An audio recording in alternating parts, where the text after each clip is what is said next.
Hola, estás a punto de ver un programa original de Social Media. Toma un respiro, unas palomitas y conoce a nuestros invitados. Puede que te ríes, llores o incluso te enamores. Disfruta de tu podcast. No esperes más, estás en el lugar correcto. Aquí encontrarás contenido nuevo todos los días. Solo compártelo con quien más lo disfrute o comenta en tiempo real. Queremos leerte y responderte. Dale un break a tu mente. Mira este podcast y todos los que tenemos en la casa más social. Conócenos. ¿Listo para una buena conversación?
Fiscalía General del Estado, y hay muchísimas cosas que preguntarle a César Jáuregui en su calidad de aspirante a la alcaldía de Chihuahua. Primero que nada, pues ¿se fue por la libre o pidió permiso? Yo creo que en esto uno, más que pedir permiso, siempre debe de pelotear los asuntos con la gente que siempre lo ha respaldado. Yo hice las consultas que debía de hacer, pero desde un inicio, o sea, mi aspiración no es nada reciente, tiene ya algo de tiempo. Yo creo que Chihuahua hoy vive una situación política muy, muy difícil y muy importante.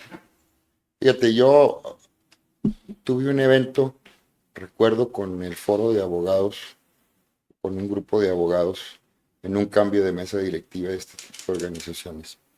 Y pronuncié ahí una locución en donde señalaba que Chihuahua pronto, y fue más pronto que tarde, tendría que demostrar a través de sus organizaciones y de su vitalidad cívica la entereza para enfrentar los embates del poder público desde el centro. Y dije que Chihuahua, el 27, y quizás antes, se enfrentaría al feroz centralismo que hoy asfixia prácticamente todo el país y que tiene prácticamente sin contenido público la vida local en las entidades federativas. Poco se sabe de lo que pasa en congresos locales, en los ejecutivos estatales. No son noticia. Y eso es algo que nos debería preocupar, porque yo creo que la vitalidad sustancial del ejercicio de la política en México está en lo local. Los norteamericanos tienen una frase que de veras recoge en muchos sentidos esto. Dicen ellos que toda la política es local. Toda la política es local porque la política es en donde vives, en donde estás. Y el que en lo local se tomen las decisiones que van a tener la mayor relevancia para la vida de las personas que habitamos en las entidades federativas, en este caso Chihuahua, resulta desde mi punto de vista fundamental. Y hoy esto está en riesgo, porque el centralismo feroz que hoy padece México a través de una reversión en muchos de los logros que se habían obtenido en materia de federalismo, en materia de respeto a los derechos humanos, en materia de garantías para los ciudadanos frente al poder, hoy se han perdido y yo creo que estamos en un muy buen punto para que en el país se comience con mucha vitalidad a recuperar parte de esa vida pública. César, en ese embate que se da de la Federación a Chihuahua, hay dos rostros que han tomado un papel preponderante, María Eugenia Campos y usted. Tanto ataque, han hablado de ustedes dos en incontables ocasiones en la mañanera, se ha publicado litros y litros de tinta sobre ustedes dos en estas últimas 6, 7 semanas. Pero después de tanta información y desinformación, ¿es ahorita momento de desmentir algo, aclarar algo o informar a la opinión pública de Chihuahua? Yo creo que lo esencial es decir que un servidor no tiene, se los puedo decir mirándolos de frente, absolutamente nada de qué avergonzarse, absolutamente ninguna actitud ilícita ni nada que ver. Yo mismo he dado información a la Fiscalía General de la República sobre el asunto. Está resolviéndose en estos momentos en esa instancia y yo estoy absolutamente seguro de que una vez que se realicen todas las investigaciones, un servidor no va a tener absolutamente ninguna responsabilidad en ese tipo de asuntos. Lo que sí puedo señalar con toda claridad es que, a diferencia de otras entidades, aquí en Chihuahua hay un compromiso por parte de quienes están en la difícil tarea de la seguridad pública, tanto en la Secretaría Estatal de Seguridad Pública como en la propia Fiscalía, de estar comprometidos en una lucha constante contra el crimen organizado, que los resultados que se obtienen en materia de combate al crimen organizado son resultados que van a impactar en el futuro, que los laboratorios o todo lo que se cierre y cercene la posibilidad de seguir fabricando drogas ayuda para que nuestros hijos puedan vivir después mejor. Y estoy total y absolutamente orgulloso de lo que se pudo hacer desde la Fiscalía General del Estado. Hay una frase que recojo, y no solamente yo, sino hasta diferentes actores políticos de oposición. Dijo usted a la hora de declarar, o antes, previo a sus declaraciones ante el Ministerio Público, cuando una autoridad te llama, lo mejor que debes hacer es atenderla, atender el llamado. En lo absoluto, porque tú fuiste autoridad. Tú requeriste muchas veces a ciudadanos.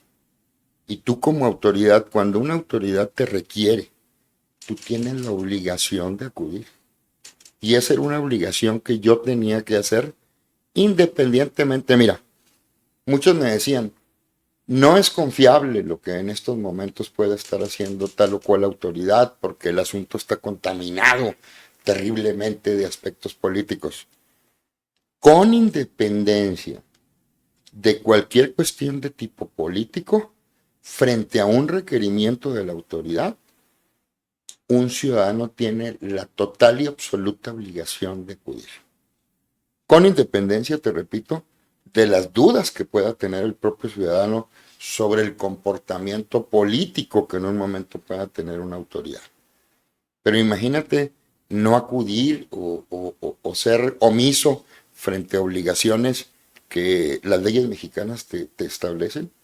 Entonces yo creo que en cualquier asunto siempre tienes que dar la cara, siempre tiene que estar dispuesto uno a enfrentar cualquier situación frente a la autoridad y en ese sentido vamos a seguir en ese camino siempre, porque es el único camino que nos puede conducir al respeto a la legislación en México. Pero muchas de esas dudas sobre los procesos judiciales en México están más que bien fundamentadas.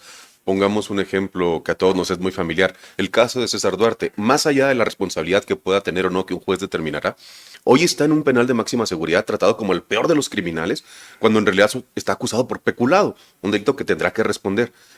Y todo se debe, muchos asumen, a la intervención de personajes como Javier Corral y su cercanía con la 4T.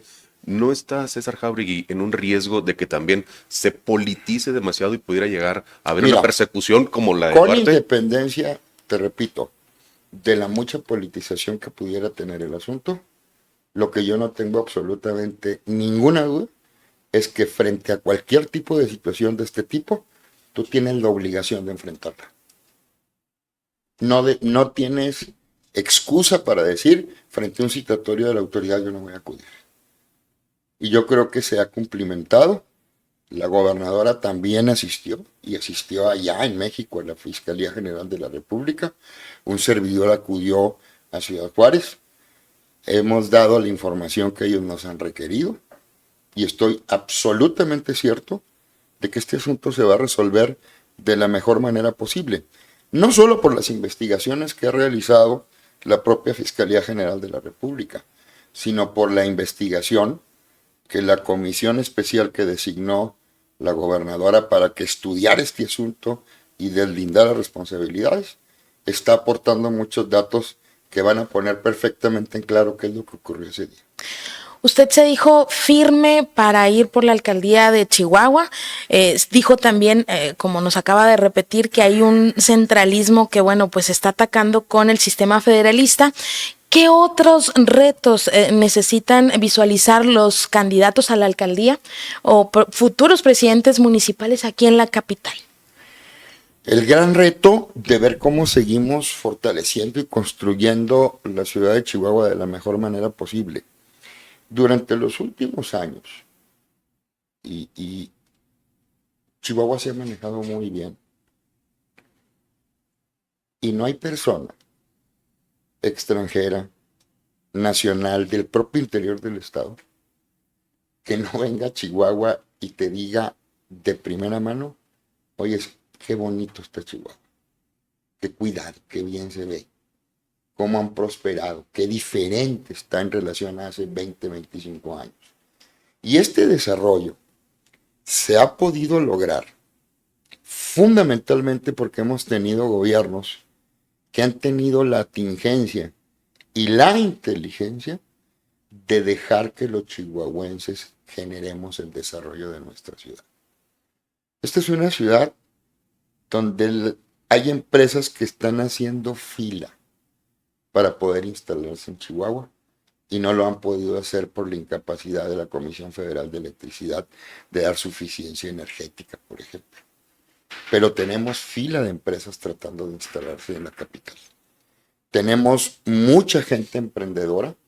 Quizás seamos una de las ciudades del país en donde seguramente tenemos uno de los mayores porcentajes de emprendimientos, de gente que pone su negocio, de gente que pone instalaciones como esta para tener programas en streaming en vivo, y que rentó un local y que hizo una inversión en equipo y muchas otras cosas que sin duda revitalizan la economía de la ciudad.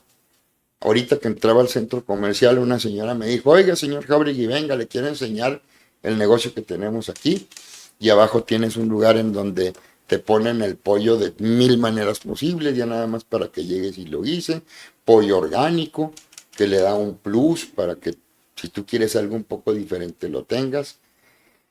Chihuahua se ha desarrollado fundamentalmente por la enorme potencialidad que tiene su gente y por la enorme capacidad que tenemos como ciudad y como comunidad para hacer emprendimientos. Hay mucha gente haciendo negocios en Chihuahua y hay muchas pymes y hay muchos negocios chiquitos que son los que terminan fortaleciendo la economía de manera sustancial. Aparte de eso, Chihuahua ha logrado generar un desarrollo urbano de los mejores con los que cuenta el país. Hay quien ejerce críticas y dice que el cártel inmobiliario y cosas de ese tipo, a mí me da risa porque no han entendido la forma en que se ha desarrollado Chihuahua. Sin duda habrá algunas carencias en materia de desarrollo urbano, pero Chihuahua es hoy una de las ciudades mejor para vivir del país.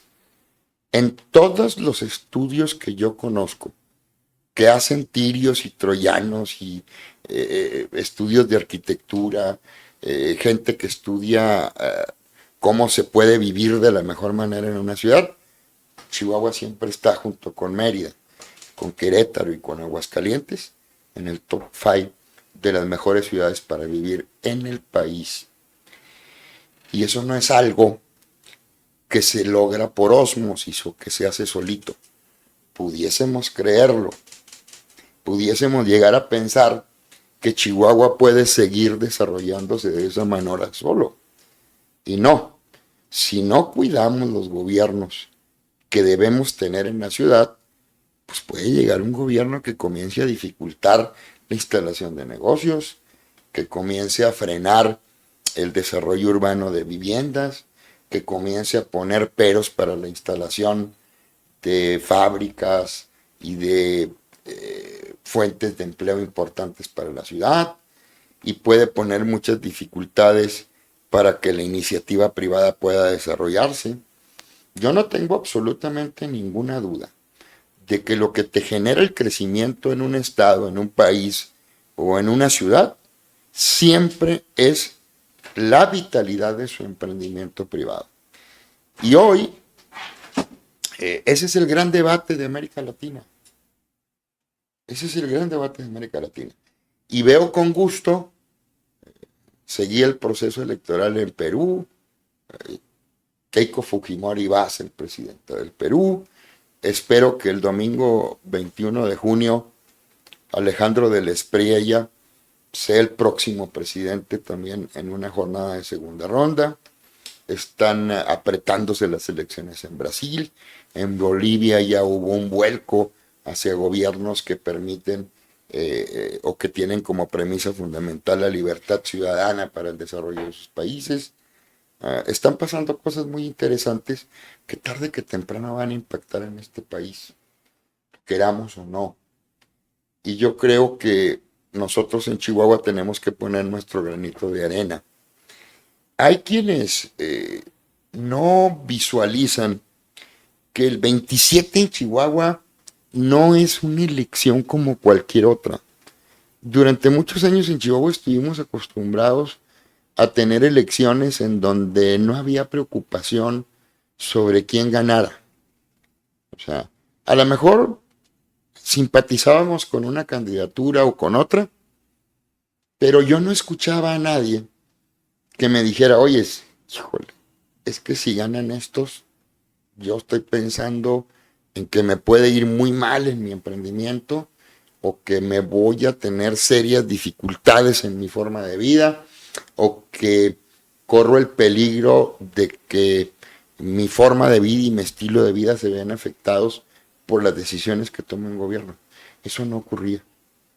Cambiábamos de gobierno, sí, con la pasión y con el interés que nos da el tener una preferencia específica, pero yo nadie veía mortificado sobre el resultado de la elección. Hoy el número de personas que se mortifican y que piensan que el resultado de la elección puede ser determinante para el futuro de sus negocios, para el futuro de sus emprendimientos, para el futuro del desarrollo de sus hijos, de sus centros escolares, de lo que te puedas imaginar, crece y crece frente a lo que está ocurriendo en el país. Estamos, pues, en un escenario en donde, desde mi punto de vista, y lo dije en aquella locución que hice en ese colegio de abogados, frente a la defensa de la chihuahuanidad. Nos va a ir en la elección del 27 la chihuahuanidad. ¿A qué me refiero con chihuahuanidad? A que en Chihuahua podamos deliberar y resolver los chihuahuenses las principales políticas públicas que infieren en el desarrollo de nuestra comunidad. Que en Chihuahua podemos decidir qué queremos hacer con el desarrollo urbano, con la generación de negocios, con el desarrollo económico, con nuestro desarrollo político. Eso es lo que nos está en juego. Y esas cosas, cuando se pierden, después es muy difícil recuperarlas. ¿En qué sentido se los digo? Hay cosas que van a tomar años. Te doy un ejemplo. El experimento que hoy tenemos con la reforma judicial. Hoy tenemos un poder judicial sobre el que existen serias dudas no solo sobre su legitimidad, sino sobre el ejercicio de ese poder judicial y su verdadera eficacia en relación a cómo atemperar el poder frente a sus abusos. El poder judicial, en esencia, es el último recurso que tiene cualquier ciudadano para poder defenderse del poder y de los poderosos y de quienes ejercen el gobierno. No tienes otro recurso.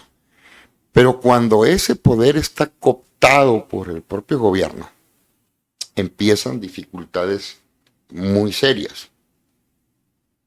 ¿Cuánto nos va a tomar? Vamos a suponer, como yo lo creo, y en esto ojalá me equivoque, que esto sea un completo fracaso. ¿Cuánto nos va a tomar como país recomponer el poder judicial después de esta reforma, reordenarlo, tener jueces independientes que frente al poder observen exclusivamente el cumplimiento de la ley? ¿Qué te gusta? ¿15, 20 años? Por lo menos. Por lo menos. Por lo menos. Por lo menos. Entonces, sí es de preocupar que vengan y te lo impongan desde el centro. Pocos reparamos, pero en México decidieron cómo debíamos elegir nuestro poder judicial local. Desde México acaban de decidir cuántos regidores puede haber en un ayuntamiento, sin consultar a los municipios, ¿no? Y ahí vamos a tener que hacer una reforma para disminuir el número en el... A ver, más allá de si está bien o mal, no son decisiones que por su naturaleza deberían corresponder a las entidades federativas. ¿O tiene que ser el poder central el que venga y diga cómo se deben elegir en los estados a los regidores? ¿Cuánto deben de ganar de sueldo? A mí me parece simple y sencillamente que el poderosísimo discurso del federalismo, que el poderoso discurso de la soberanía de los estados viene flaqueando y esto es, yo le explicaba a mucha gente, en este tipo de procesos, las cosas se van dando lentamente, pero yo lo explicaba a través de la vieja cuestión de la rana, ¿no? Si tú pones una rana en una olla de agua hirviendo y la metes ahí de volada, va a saltar luego, ¿verdad? En cuanto toque va a saltar. Pero si tú esa rana la pones en una olla de agua fría y luego prendes la estufa, la rana va a terminar cociéndose y no se va a dar cuenta, porque es un proceso gradual y se va elevando la temperatura poquito a poquito hasta que ya no tiene salida. Generalmente, y esto es algo que lo podemos observar si hacemos cualquier visión retrospectiva sobre lo que está pasando en América Latina con muchos países, los gobiernos de izquierda, no todos, hay gobiernos de izquierda modernos como el de Chile, que acaba hoy de tener una transición democrática sin ninguna dificultad, incluso como el de Brasil de Lula, pero en otros regímenes vas cercando al ciudadano poquito a poquito. ¿Quién se dio cuenta en México verdaderamente de lo que hicieron con la ley de amparo? Fíjate bien, ¿eh? La ley, el amparo, es quizás una de las figuras jurídico-constitucionales de protección a los derechos humanos con una carta de naturalización mundial. Hay países que venían a imitar lo que el amparo era, porque lo consideraban incluso más eficiente y mejor que el common law inglés y que domina prácticamente todo el sistema jurídico anglosajón. Ni cuenta se dio la gente de que hubo una reforma muy importante en la ley de amparo que posibilitó la dificultad para interponer los juicios, para que tú obtengas una suspensión del acto reclamado y que terminó fortaleciendo a la autoridad frente al ciudadano. Eso es algo que no nos dimos cuenta, porque pues qué va a saber doña Chonita de la suspensión del acto reclamado y de ese tipo de cuestiones, ¿no? Y después vino la reforma al Poder Judicial y vienen cosas que francamente van demeritando. Vienen cosas muy fuertes, licenciado, y nos gustaría que nos explicara. ¿Hay condiciones normales en este proceso electoral con todas las reformas electorales que se han venido haciendo? El debilitamiento a los soples, ya se les da a los magistrados que dieron una mayoría calificada la posibilidad de quedar 18 años. Hoy la legislación electoral, me duele decirlo, es una pachanga. Es una pachanga. Hay actos anticipados de campaña por doquier. Gráficos, de palabra, no hay absolutamente ningún rubor ya en la clase política en términos generales, pues porque la autoridad electoral ya no está atendiendo este tipo de asuntos. Yo recuerdo hace 10, 15 años, era una broncota si andabas haciendo campaña anticipada o si te descubrían realizando gastos de campaña desorbitados en una precampaña, etcétera. ¿Qué está ocurriendo? El Tribunal Federal Electoral te avienta resoluciones que no tienen sentido, ¿no? Como la última que aventaron aquí en Chihuahua, cuando elegimos a los magistrados del Supremo Tribunal de Justicia, donde había 2 listas, una de mujeres y una de hombres para que hubiera equidad, etcétera, y te resuelven, no, aquí vamos a revolver las listas. O sea, no hay defensa. Hoy estamos quizás en una situación en donde los tribunales electorales pueden hacer lo que quieran con la legislación electoral. Había una enorme seguridad. Aún así, nosotros estamos obligados a ir a los procesos electorales en las condiciones que haya, porque no puedes dejar de participar y de tratar de hacer tu tarea de frenar este proceso, que yo creo que, te lo digo con toda franqueza, yo soy muy optimista. Yo creo que el 27 el partido en el poder va a perder la mayoría calificada en la Cámara de Diputados. Y eso va a servirle mucho al país. Aquí en Chihuahua, caso concreto del Ayuntamiento de Chihuahua, bajo su óptica, ¿tienen que ir juntos o separados el PRI y el PAN? Pregunta 1. Número 2, dice la doctrina Monroe, América para los americanos. Yo le preguntaría, ¿deben las candidaturas del PAN ser para un panista? 1. Comienzo por esa. Las candidaturas en el PAN deben de ser para quien tenga las mejores condiciones de competencia. Venga de donde venga. Venga de donde venga. Eso es algo que yo siempre he sostenido. Y hay liderazgos muy importantes en el PAN que primero no lo fueron, panistas, pero que lo eran en la práctica.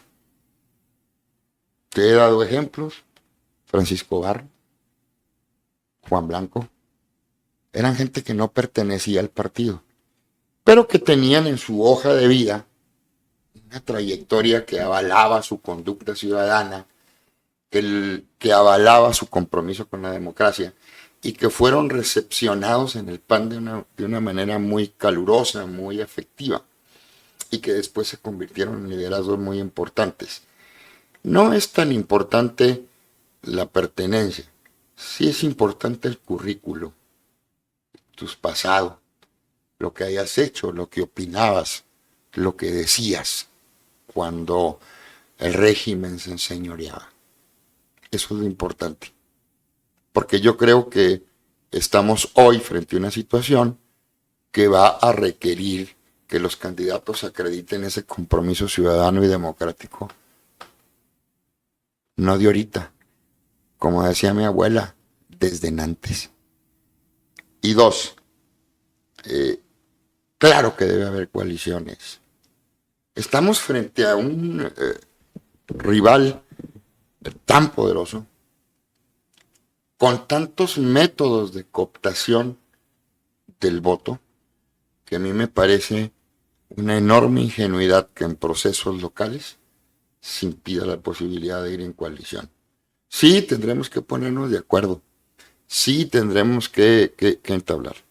Y voy a dar 2 ejemplos de por qué creo que debemos ir en coalición.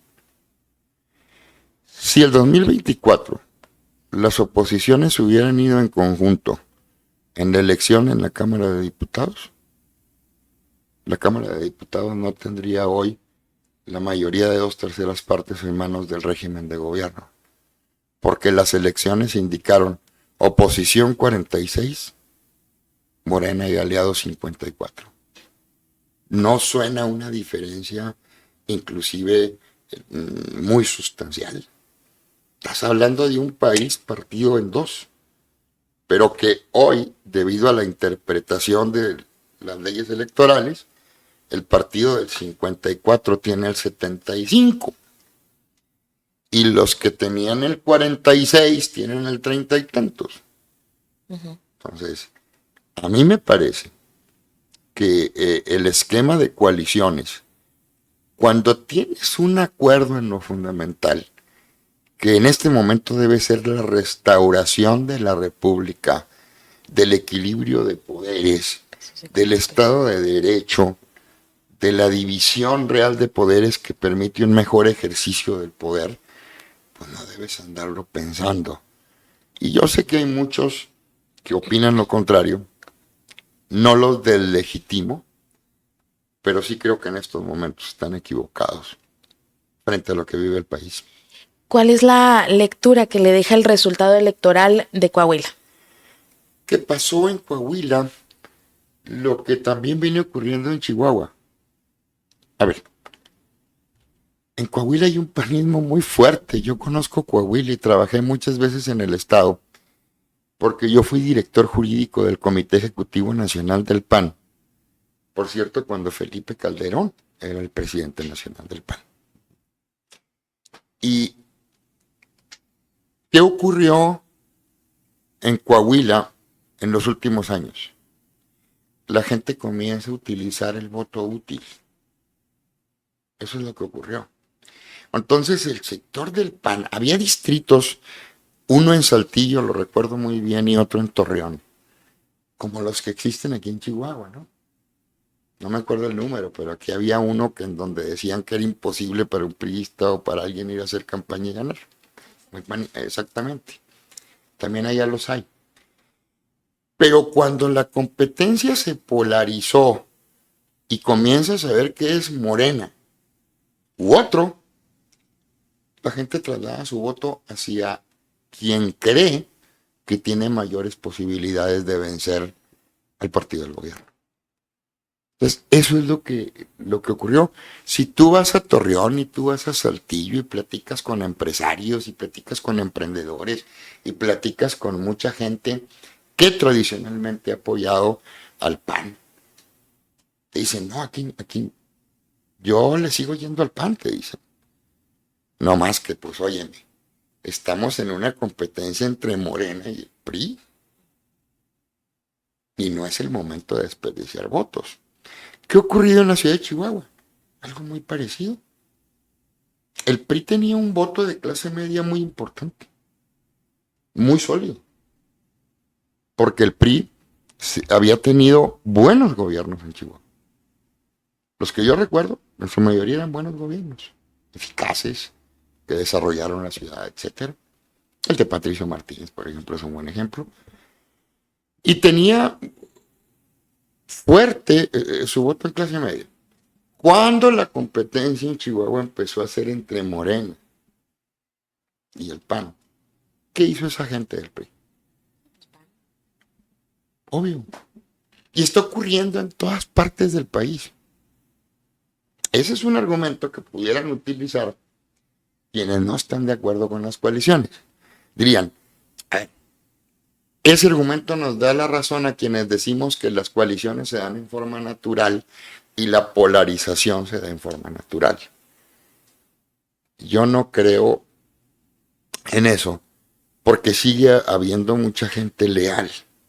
A ver, el PRI gobierna 26 municipios en Chihuahua. ¿Qué les gusta? 3, 5, 7 puntos a nivel estatal. ¿Ven ustedes una diferencia más grande en la elección de gobernador? A mí me parece que tenemos que ser prácticos y que esa practicidad sí le dé oportunidad al diseño de políticas públicas en conjunto, evidentemente, a que podamos tener acuerdos sustanciales en lo programático, pero con la inteligencia de saber a qué es lo que estamos enfrentando. Estos cuates comienzan las elecciones con pisos de 30-35% a través de sus programas sociales y de la forma en que permanentemente están en campaña política, tocándole todos los días la casa a la gente para darles el apoyo y para decirles que cualquier cambio en la situación electoral o política del país pone en riesgo eso. Entonces, a mí me parecía muy ingenuo no ir. Las áreas de procuración de justicia y de seguridad en general, para quien ocupa sus titulares, generalmente tiene un desgaste mucho más fuerte que cualquier otra parte del sector público. Y tienen también un costo político y tiene un desgaste muy fuerte. ¿Qué tanto le tocará a César Jáuregui pagar ese costo político a diferencia de quienes vengan de secretarías de gobierno o de otras partes que aspiren también a la alcaldía? Yo te voy a decir algo. Es cierto lo que dice, sin duda. La materia de seguridad pública es una materia sumamente compleja. No es dependencia dadora de buenas noticias, generalmente. Porque tienes que salir a explicarle a la gente cómo ocurrió una tragedia y te tienes que comprometerte con la gente a resolver y hacer justicia y a dar con los responsables y meter a la cárcel a quienes agredieron, a quienes asesinaron, a quienes violaron. Entonces generalmente resulta muy complejo. En mi caso, yo no fui un fiscal tradicional. Los fiscales no daban conferencias de prensa. Es más, cuando yo llegué a la fiscalía, a mí me dijeron, no salgas a medios. Sal a medios únicamente cuando haya que comunicar que hay un gran logro en materia de seguridad. Si no, no salgas.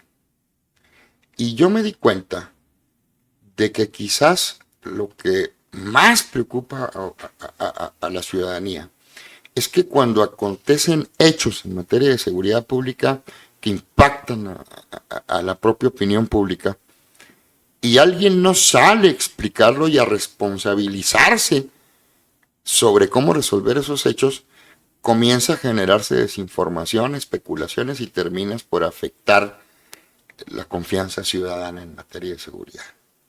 Entonces yo decidí, como fiscal general, siempre dar la cara independientemente de si fueran buenas o malas noticias.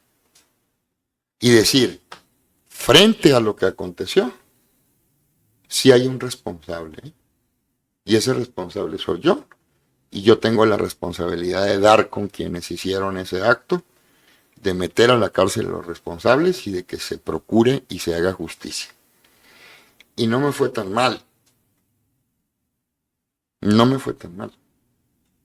Porque la gente también valora que independientemente que, como tú lo señalas, estés en una actividad desgastante, tensa, difícil, con pocas buenas noticias, la gente también valora el que tú le des la cara, el que tú le expliques, el que te responsabilices, el que des resultados. Y en Chihuahua miramos o estamos dando resultados en materia de seguridad pública. Este es un estado que en relación va a cumplir el gobierno 5 años. Hay más de 2,000 homicidios menos que en los 5 años que los antecedieron. Fíjate bien, 2,000 homicidios menos, no más. y la población creció y la situación del crimen organizado es compleja y hay grupos del crimen organizado que no existían hace 5 años en Chihuahua presionando y aún así tienen logros muy específicos en materia de seguridad. Chihuahua es una ciudad, al igual que los principales centros urbanos del estado, en donde miles de gente levantan la cortina de su negocio todos los días y no son extorsionados y pueden trabajar y pueden desarrollarse. Se vive en muchos sentidos en un clima de tranquilidad gracias a miles de personas que están haciendo en materia de seguridad todos los días su trabajo. Poca gente sabe, pero en la fiscalía hay 1,300 policías ministeriales, 1,400 ministerios públicos, 700 peritos, 400 analistas, gente que está todos los días pendiente de que tu asunto se resuelva, de que tu fraude o el fraude que te cometieron o el daño a tu patrimonio se pueda resolver y puedan reparártelo, que frente a la violación o frente al homicidio de alguno de tus familiares los responsables puedan ir a la cárcel. Entonces, yo sinceramente creo que sí, te desgasta, pero también puede ser un factor importante para que la ciudadanía sepa de qué estás hecho. Y yo creo que la ciudadanía va a requerir autoridades que le atoren a los problemas. Usted, nos ha estado platicando a lo largo de esta entrevista su experiencia como fiscal en la Procuración de Justicia. ¿Es necesario dejarle a la autoridad todos los datos biométricos? Ya se acerca el 30 de junio. Es el último día que tenemos los ciudadanos para el registro de datos biométricos cuando hay toda una legislación en el tema, licenciado.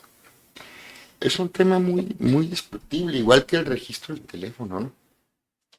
Son temas en donde el Estado a veces se puede convertir en omnipresente. Y en primera instancia, pues no nos debiera preocupar que nuestros datos biométricos estuvieran en manos del Estado cuando tú le tienes confianza al Estado o al gobierno. Pero si tú no le tienes confianza al Estado o al gobierno, independientemente del signo que sea, y cuando sabes que siempre hay tentaciones autoritarias para poder utilizar tu información no de la mejor manera posible, pues surgen todo este tipo de dudas, ¿no? ¿Qué es lo mejor? Pues no tener estados omnipresentes, no tener estados metiches en tus cuestiones privadas, no tener ojos del Estado en todos los ámbitos de tu vida personal. Y eso se logra cuando tú en política defiendes sistemáticamente la libertad, las garantías individuales. Algo que poca gente ha reparado. Estos cuates van a cumplir 8 años, ¿no?, en el gobierno. Y sin duda habrán hecho cosas buenas, porque ningún gobierno es malo del todo. Y hay que reconocer que en materia de desarrollo social, la propia gente reconoce en encuestas que es el área más eficaz que tiene. Y en muchos sentidos hay que ver que a mucha gente se le dieron espacios de libertad con esas ayudas económicas, etc. No todo está mal. Pero a mí hay algo que me llama poderosamente la atención. Y pueden ustedes analizarlo, porque lo que les digo, yo lo observé desde el primer momento. ¿Hace cuánto no se presenta por parte del gobierno una iniciativa que ensanche, amplíe, facilite o dé mejores herramientas para que una persona pueda ejercer sus derechos humanos o sus garantías individuales o sus derechos frente al gobierno? Pero en cambio, ¿cuántas hemos visto estos últimos 8 años que fortalecen, desarrollan, facilitan las capacidades del gobierno y del Estado mexicano frente a los particulares? Ahí hay un desbalance terrible. Y desde mi punto de vista, ese desbalance obedece a una visión de las cosas. A ver, no nos debe de sorprender. La izquierda tiene una visión en lo que hace al Estado de absoluta intervención del Estado. La izquierda cree que el Estado es mejor que nosotros individuales. Es una concepción filosófica. La izquierda cree que es más importante la igualdad que la libertad. Nosotros creemos que es más importante la libertad y que de la libertad se derivan todos los demás. Y puedes llegar a la igualdad de mejor manera y puedes llegar a la justicia de mejor manera. Durante años, la izquierda ha acreditado, y además sin tapujos, que cree que la iniciativa privada y que la generación de riqueza a través de la iniciativa privada y que el desarrollo de negocios es algo malo. Es algo que no hay que incentivar, es algo que hay que limitar y tener controlado, es algo que hay que verificar y fiscalizar. Esa concepción de gobierno te lleva a que hoy tengamos 8 años sin ninguna iniciativa que amplíe nuestras garantías individuales frente al gobierno, y sí 8 años de iniciativas que posibilitan al gobierno intervenir cada vez de manera más directa en tu vida privada. Y si no lo paramos, y si no ponemos un freno a eso, pues nos va a pasar lo que a la rana. Nos van a terminar cociendo cuando ya sea demasiado tarde para dar el brinco y salirnos del agua caliente. Ley de amparo, reforma al Poder Judicial, reformas electorales, eliminación de los organismos intermedios que garantizaban, organismos autónomos, todo eso. Y no te vas dando cuenta, pues, porque no te vas dando cuenta, porque si no hay una afectación directa hacia ti, pues no te das cuenta. Hay que recordar lo que alguien decía, ¿no? No me recuerdo si es Bertolt Brecht, pero decía, en la Alemania nazi, cuando los nazis comenzaron a ir contra los artistas, yo no me preocupé porque no era artista. Y cuando fueron en contra de los homosexuales, pues tampoco me preocupé porque yo no era homosexual. Y cuando fueron en contra de los judíos, pues tampoco me preocupé porque yo no era judío. Pero cuando vinieron contra mí y me preocupé, ya no había nadie más que se preocupara por mí. Entonces, tenemos que estar muy vigilantes de eso, y son temas áridos. Son temas que el ciudadano no le dicen gran cosa. ¿Qué sabe el ciudadano de plurinominales y de métodos de elección y de fórmulas electorales? Y la gran mayoría de las personas han de pensar que Morena tuvo el 75% de los votos, pues tiene el 75% de la Cámara. O a lo mejor ni ven los números. Exactamente. 350 días para la elección, más o menos. Un año. Un año, números redondos. Pero en teoría las candidaturas se definen hasta el año que entra, aunque ya todo el mundo ha encampañado. ¿Qué viene la siguiente semana, los siguientes meses, el resto del 2026 para usted? Contribuir. Mira, para mí lo más importante va a ser generar elementos para una discusión en Chihuahua sobre lo que verdaderamente está en juego en la elección del 27. Me resisto a creer que este proceso electoral lo podemos enfrentar diciéndole exclusivamente a la gente, no te preocupes, aquí nomás vamos a elegir quién es el que nos va a ser el alcalde, y sí tenemos que hacerle ver a la gente con mucha puntualidad lo que puede estar en juego en Chihuahua. Y yo creo que a partir de la implementación o de la implantación de esa idea en la gente, vamos a poder enfocarnos a hacer una elección en donde verdaderamente los ciudadanos sepan qué es lo que está en juego y en consecuencia qué les conviene decidir el 27 para su futuro, para el futuro de sus hijos y para el futuro de Chihuahua. Si no logramos implementar en los ciudadanos esa primera importancia y relevancia que tiene el proceso electoral del 27 para nosotros, muy difícilmente vamos a poder dar el otro paso. Licenciado, qué gusto haberlo tenido en estos micrófonos. Le agradecemos muchísimo la oportunidad y sobre todo que nos concediera la oportunidad de ser los primeros que lo entrevistáramos después de su salida de la Fiscalía. Muchísimas gracias. No, les agradezco mucho a ustedes y ojalá la gente de Chihuahua sí entienda lo que va a estar en juego y haya podido explicarlo de la mejor manera posible. Son temas áridos. La gente ahorita anda en cómo va a llevar el pipirín a la casa y cómo va a hacer para pagar la colegiatura de sus hijos y cómo le va a hacer para enfrentar los gastos del próximo mes y cómo va a enfrentar la enfermedad que aqueja a uno de sus familiares y que le representa un gasto extraordinario fuera de su presupuesto.